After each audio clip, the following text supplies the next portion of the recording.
Most people think they pay interest only when they borrow money in the bank. And in fact, it is quite obvious that every producer of a good has to put the interest that he pays to the bank into the price. If you look at everything you need, people need to live, it's about 45% interest they pay for on average. According to Margaret Kennedy's researches, the hidden interest on what we spend for our living is roughly 45%. If you look at who profits from these interest payments and who pays, you can see, and you subdivide the German population in 10 equal parts, you can see that 80% of the people pay more interest in the prices. Those are the people who work for their money. And with 10% in Germany, it's about the same. They pay as much interest as they get from interest payments from their life insurances, savings, etc. And the last 10% get all that added on to their income from interest, which the first 80% lose. Let's split Germany's population in 10 equal parts, using a scale of increasing wealth. The grey area is the interest paid in all prices and loans. The black area is the interest earned from monetary and real assets. According to Margaret Kennedy's calculation, the 80% of worst-off German population loses money because of this game. From position 1 to 8, the interest paid is more than what they earn. 10% of population, on position 9, gets the same money they spend.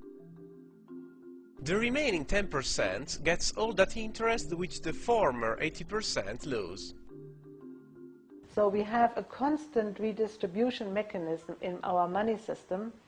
From 80% of the people who work for their money, they pay, to 10% of the people who can make their money work for them. And you have to own about over €500,000 in order to begin to profit from the system. Finally, in Margaret Kennedy's opinion, what's the worst consequence of an interest-based economy? The money system we have right now grows exponentially. In nature, that is a sign of sickness. The exponential growth occurs where things are out of order or are dying. And for instance, cancer is exponential growth. Out of one cell, you will get 2, 4, 8, 16, 32, 64, and so on. So it grows very fast. The reason why money grows exponentially is that we have one mechanism to keep money in circulation that is called interest. And with interest, money doubles in regular intervals. If Joseph, the father of Jesus, had invested 1 penny or 1 cent in euros at the birth of Jesus Christ in the year 0, and you would have paid interest on this 1 penny, about 5%, then in the year 2000, if Jesus had come back and could have gone to the bank and said, "Can I please have this 1 penny back?" with 5% interest, the bank would have had to give Jesus over 500 billion balls of gold of the weight of the earth at the price of gold in the year 2000. This is just an example to show that exponential growth cannot work over a long period. It can work in the short term, it can maybe work in the medium term, but it can never work in the long term. Money is produced by as a loan mostly. In the OECD countries, only 3% of the money is produced as coins and notes. The rest of it is debt. And debt has to be repaid with interest.